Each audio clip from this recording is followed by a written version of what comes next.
Hey, my name is Ian and welcome back to my channel.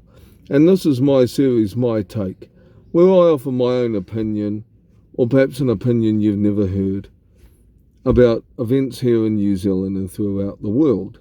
Today I thought I'd cover slavery and reparations. Now, this is a topic that doesn't really have as much impact on New Zealand as it does in some other places throughout the world.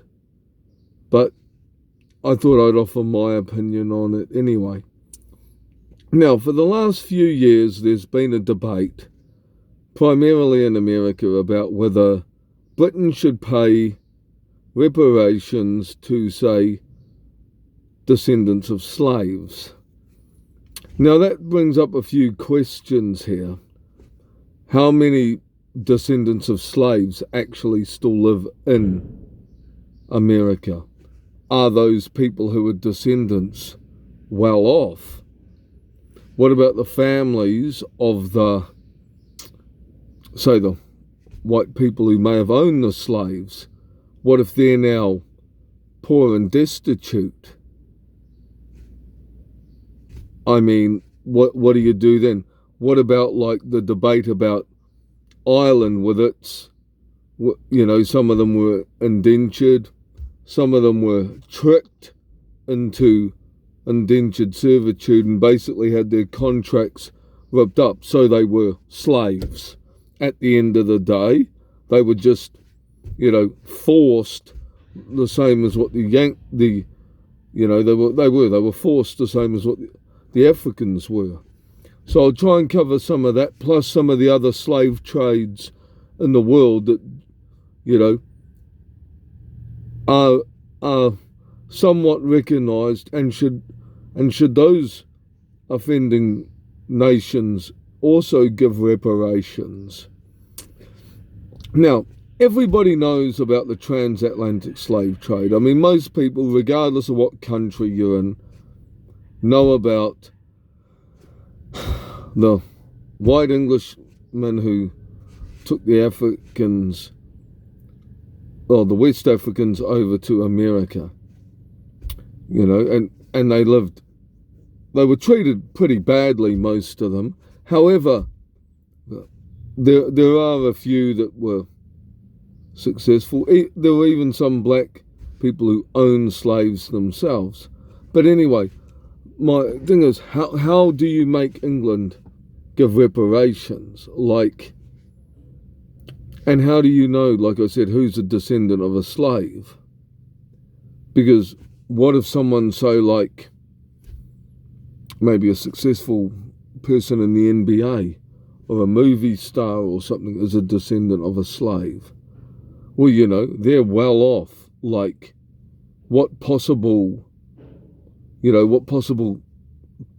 reason would they need the money?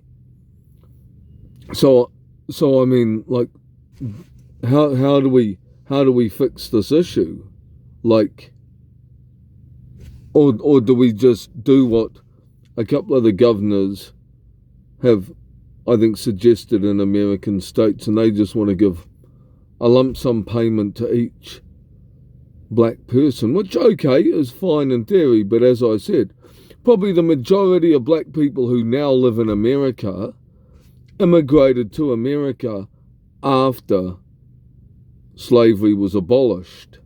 So how can they then get reparations?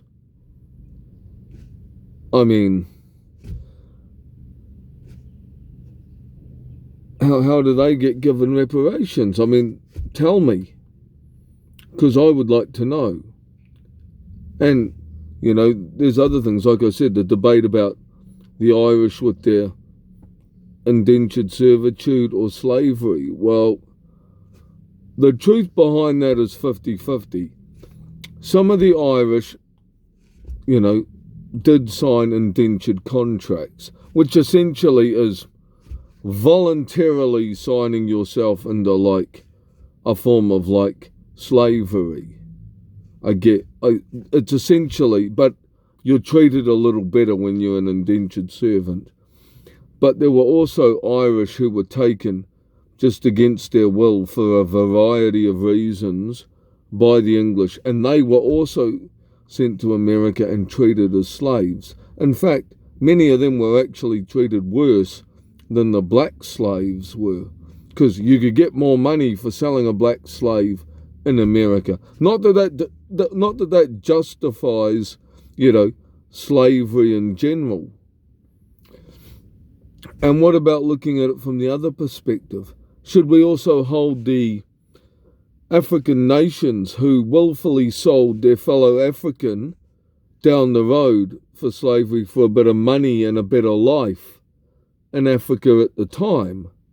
Because, many African countries made a lot of money selling their fellow Africans.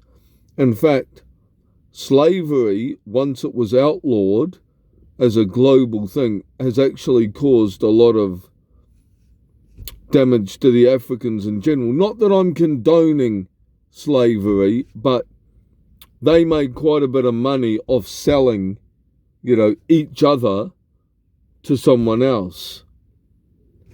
And also, let's not forget, when we talk about slavery like that as well, in Africa, that's still going on now. There is still slavery in Africa now. The richer fella in the richer tribe, he'll sell some poor fella, or he'll buy some poorer fellas from the tribe down the road because he's mates with the fella down the road. That's still going on now. What made it financially no longer profitable was once Britain and America both outlawed slavery. And yes, while that hasn't necessarily perfected racial issues, outlawing slavery had a big hand in altering the way people treated each other. But also, when slavery was first around, it wasn't done as a, we want to just subjugate this race. It was, generally, slavery was, you would go to if you were well off, you'd go to a poorer area, and somebody would be maybe selling some athletic looking guys, or maybe some attractive women that you could use for bedroom activities, shall we say. So that they were being sold, throughout each country had just about their own slave trades anyway, with their own people. So where do you draw the line? Should Britain give something to the, all the African Americans? I'm not entirely sure whether that will work. And even then, let's say you came up with a thing of, okay, let's give, say, each person who was a descendant of a slave, say, I don't know, $10,000 each, right? You'd have to make them sign something and make it a one-off payment where they can never come back later going, oh, I didn't get my money. I didn't get this. I didn't get that. So you'd have to put, people monitoring it in place and have all this paperwork. And likewise for, say, the Irish slaves, that if you want to give them some as well, which I think would be only fair. If you're going to give reparations for slavery, you should be giving it to everyone who was actually a slave at the time, because of the hands of, say, the British when they went over there.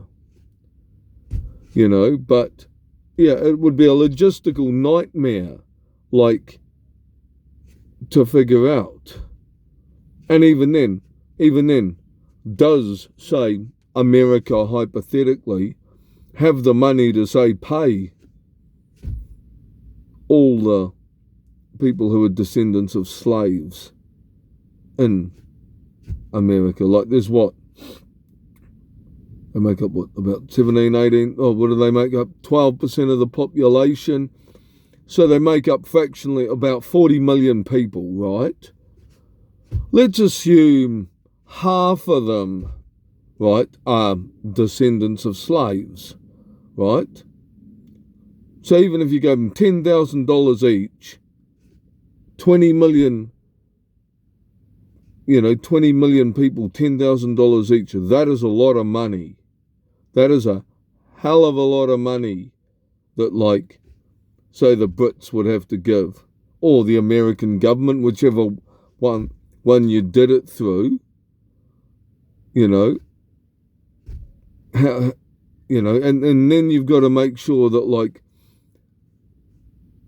people are actually, like, the proper fella they say they are. And as I've said, you'd have to make it a one-off payment and make the individual sign something, because otherwise they could just go back every other year going, I want a handout, gimme, gimme, gimme, gimme, my life is still tough. You see? And you'd have to give it to them. So, I think it would be a bit of a logistical nightmare. The only way you could get round it would be to give a lump sum, say maybe to the countries of the countries of the individuals where the slaves were taken from.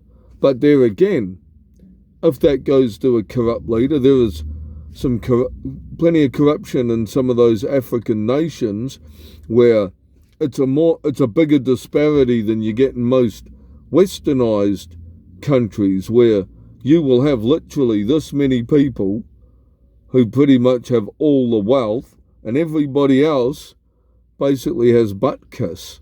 So how would you fix it? I'm not really sure. It's a nice idea in theory, but I can see it being too much of a hassle in practice. Now I'll go on to some of the slave trades in the world. What about the Muslims who enslaved the East African countries? Should those Muslim countries be equally as required to reimburse, descendants of the African slaves that they took? I mean, if you're going to expect one nation to pay up for slavery, maybe you need to start expecting any other countries that were offending countries. And other parts of the Arabs that were doing the slavery were the Ottoman Empire. They enslaved, like, they didn't just do Africans, they also enslaved about 1.25 million, European Christians. That's right, even white people out there, believe it or not, have actually been taken as slaves. Although there were the Irish some of the Irish were enslaved in America too, but, there were 1.25 million European slaves. And yes, while that may not be as many as what went in the transatlantic slave trade, slavery is slavery. So should those Arab nations be required to reimburse the Eastern European nations that were their primary victims, and also the Barbary Coast, the North African pirates, that were like Algeria and Tunisia mainly, that, like,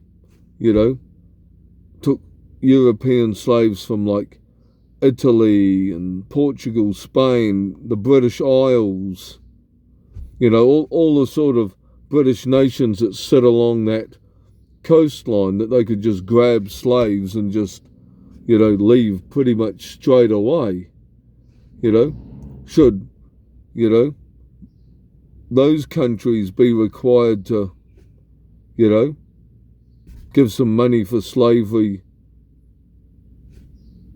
for them. I mean, how far back do you want to go? The Holy Roman Empire, should they reimburse everybody? This is the other thing. Once you open the door for slavery and reparations, you kind of leave the door open for it to be discussed more broadly. I mean, my opinion is, I think honestly, if you expect Britain to, reimburse people for the transatlantic slave trade, then I don't think it's unreasonable to expect the Arab countries to have to pay the East African nations they enslaved back something, or even pay the European nations that they enslaved something either as well. I mean, you can't go, well, this slave trade was, these people took this many people, so their one was worse. Well, no, that'd be like me throwing one rock at a car and, my mate throwing 4 rocks at a car, so he's worse than me. No. Both groups of people did it, so they should both be required to pay reparations. Or neither group of people did it, both groups of people did it, and neither are required to pay reparations. I think that's my honest opinion anyway, as if you're going to expect one group of people to do it, you should be willing to expect anyone who enslaved anyone from another ethnicity to, pay it back. And let's not forget, like I said, there's still slavery going on today. There are Africans who enslave other Africans. The Chinese basically all but enslave the Uyghur, I think they were the Uyghur Muslims in China itself. So I mean, we still have forms of slavery going on now, and none of the offenders of them are generally the European people. They tend to be primarily Africans and the Asians that are doing that. So I think we need to, if we're going to have discussions about it, I think this is a thing you need to discuss globally and not just continually condemn and finger wave at one group of people when multiple people were pretty good at committing slavery themselves, But yeah, slavery never really, like I said earlier in the video, never really started out as we want to slave or subjugate this race. It just, it just sort of developed like that over time. Originally mainly it was you would enslave people within your own country. Like Englishmen would enslave fellow Englishmen. Ghanaians would enslave fellow Ghanaians. Syrians would enslave fellow Syrians, etc. And so on and so forth. And it happened in all countries as well. Let's be honest about this. People enslaved people from every country, Even the American Indians before the Civil War. Say New Zealand here before the us white fellas turned up. Maori Tribe A would enslave members of Maori Tribe B and take a bit of land off them, or, do it for the women or whatever it was, So slavery happened everywhere in the world. The Aborigines probably did it to each other too, So, I mean, it's not a thing that's just been, one group of people are the offenders and another group are the victims. We need to start going back to teaching also proper history, I think, in schools, and start being free to be able to talk about and discuss all these slave trades without being, shut down for doing it. I mean, if you want to know more about like slavery, a guy like Thomas Sowell is a brilliant guy to research. He's an African American guy. I believe he's dead now, Thomas Sowell. But yeah, he had a couple of good books on it. But yeah, Thomas Sowell's the guy you want to look up about slavery. He's well versed on it. Probably one of the most insightful individuals I've ever heard who can talk about and discuss it. So that was just my take on slavery and reparations. I know I dragged on a bit longer than I was going to, so my apologies with that. But as usual, guys, I welcome feedback and keep the comments respectful. Until next time, bye.